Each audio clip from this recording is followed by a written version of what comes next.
My name is Fernando Saldivar. I'm a Jesuit from the United States, from California, from what we call the USA West province of the Society of Jesus. And I'm currently missioned to Saint-Tresèvre, which is the Jesuit School of Theology in Paris, France. Before I was missioned to France, I spent the previous 2 years here in Nairobi, working for JENA, for the Jesuit Justice and Ecology Network Africa, where I served as the Global Policy and Advocacy Officer.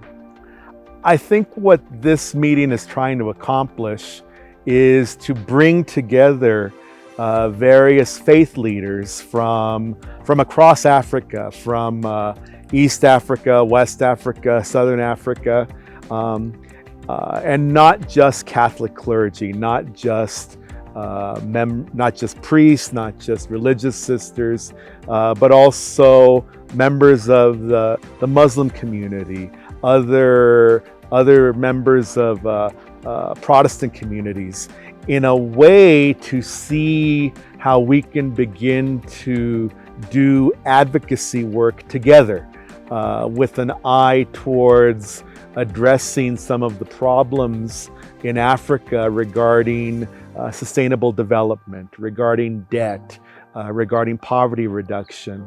And this is really, for us as JENA, our first opportunity to try to take the work that we do and do it on more of a interfaith basis, which is actually, in my opinion, very exciting new road for us to be starting. Of course, like I mentioned, the overall theme of the conference is a look at sustainable development, and really how faith-based leaders in Africa can do advocacy in that regard.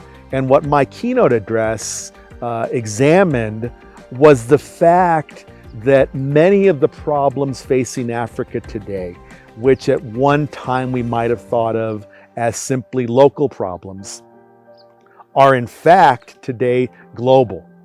For example, one of the biggest problems facing Africa today is sovereign debt, is how countries are going to service their debt obligations. And that area in particular is one where the major decisions are being made in places which are outside of Africa, whether it's New York, Washington, London, or Paris. These are all areas where those important decisions are being made.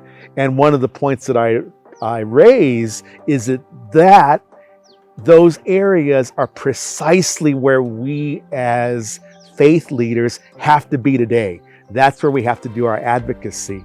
And I invited the group to reflect on ways that we can begin to work together. We can pool our resources to do advocacy together in a brand new way. One is an understanding that, and we've been discussing this all day, is that the solutions aren't going to happen overnight.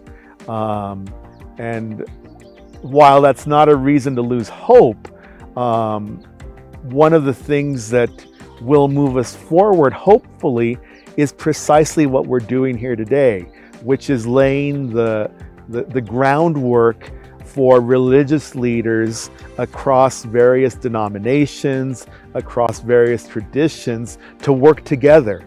And that, in and of itself, is a real breakthrough in the ways that, one, we can do advocacy, not only on these issues, not only on debt, but on other social issues facing Africa, facing the continent, whether it's issues related to young people, issues related to drug use, addiction, poverty, all of these areas where we as faith leaders have an interest and understanding, as Pope Francis tells us, that everything is connected, and that we need to start thinking of solutions on a global, integrated basis. And the way that we can begin that work today is to begin to work together. And so I'm very excited. I'm encouraged by the discussions we've had and the work that we're starting to do here. I think, again, going back to what I just said about Pope Francis, about what he calls integral ecology.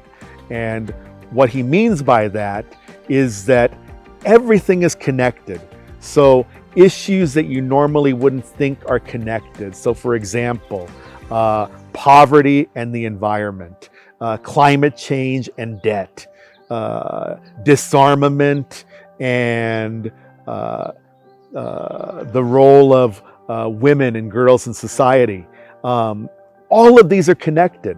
So one of the ways forward is to begin to develop that understanding in that we can benefit from the work that people do in all of these areas, that we all have a contribution to make, and that I think what we're doing here is laying that groundwork again where we can draw on the talents and the strength and the experience of people from all over the continent and people from all different backgrounds to move forward.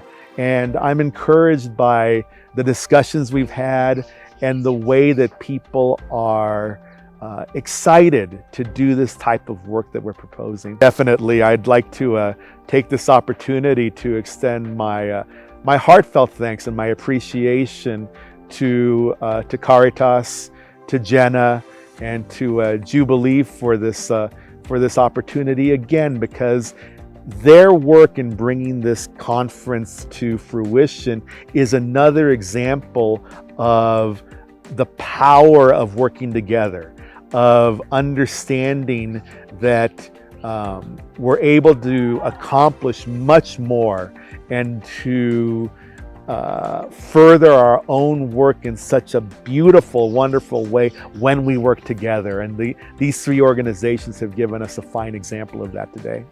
Thank you.